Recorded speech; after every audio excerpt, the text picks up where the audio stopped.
दुनिया एक फुसफुसाहट के साथ जागती है। चलिए हमारे साथ सूर्योदय की खूबसूरती को निहारें, सोनी जियोग्राफ के साथ इन जादुई लम्हों को कैद करें।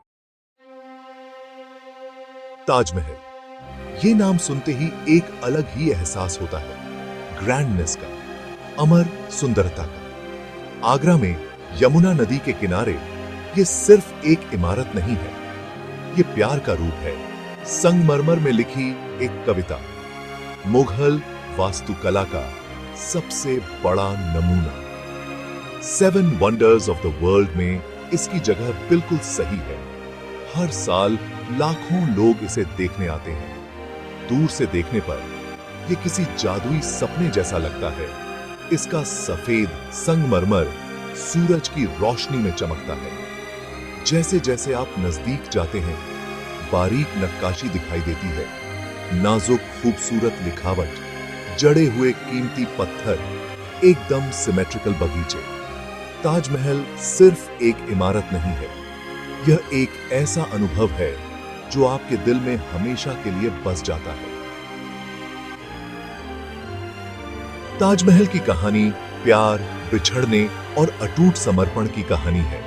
इसे मुगल बादशाह शाहजहां ने अपनी प्यारी पत्नी मुमताज महल की याद में बनवाया था।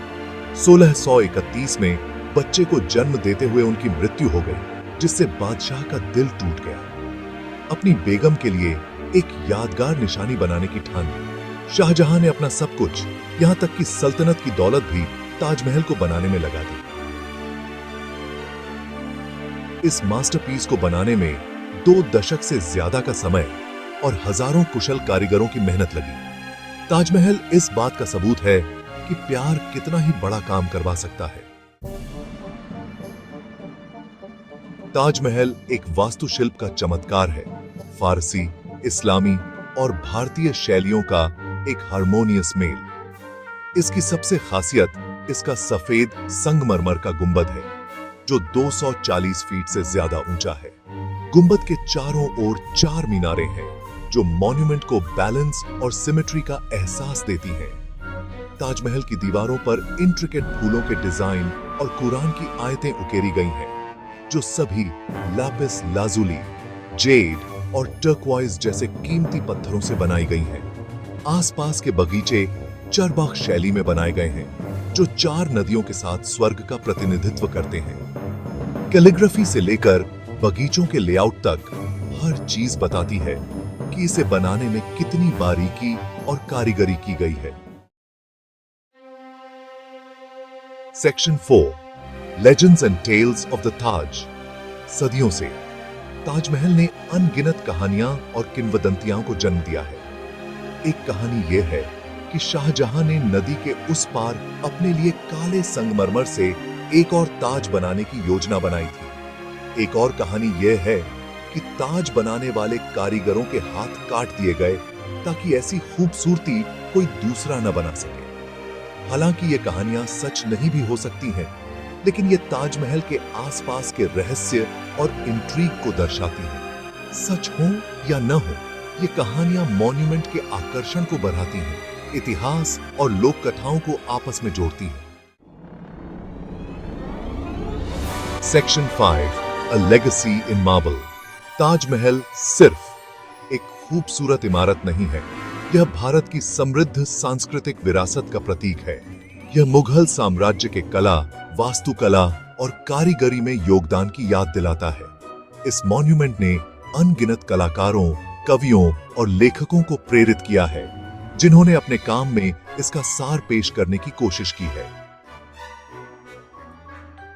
आज ताजमहल एक यूनेस्को वर्ल्ड हेरिटेज साइट है, जो अपने यूनिवर्सल वैल्यू और सिग्निफिकेंस के लिए जाना जाता है। यह दुनिया भर से लाखों पर्यटकों को आकर्षित करता है, जो इसकी सुंदरता और भव्यता को देखने के लिए आते हैं। ताजमहल सांस्कृतिक और भौगोलिक सीमाओं से परे मानव रचनात्मकता और इंजेन्युइटी का प्रतीक है। Section 6, guardians of heritage. Taj Mahal अन्य सभी ऐतिहासिक स्मारकों की तरह प्रदूषण, एनवायरमेंटल डेग्रेडेशन और समय के साथ खराब होने के खतरे का सामना कर रहा है। आने वाली पीढ़ियों के लिए इस आर्किटेक्चरल मास्टरपीस की रक्षा करना और इसे संरक्षित करना हमारी सामूहिक जिम्मेदारी है। प्रदूषण के स्तर को कम करने और सस्टेनेबल टूरिज्म प्रथाओं को लागू करने के लिए प्रयास किए जा रहे हैं। ताजमहल को संरक्षित करके हम सिर्फ ईंटों और पत्थरों की रक्षा नहीं कर रहे हैं, हम एक विरासत को संरक्षित कर रहे हैं। हम प्यार की कहानी, मानव कौशल के प्रमाण और भारत की समृद्ध सांस्कृतिक विरासत के प्रतीक की रक्षा कर रहे हैं।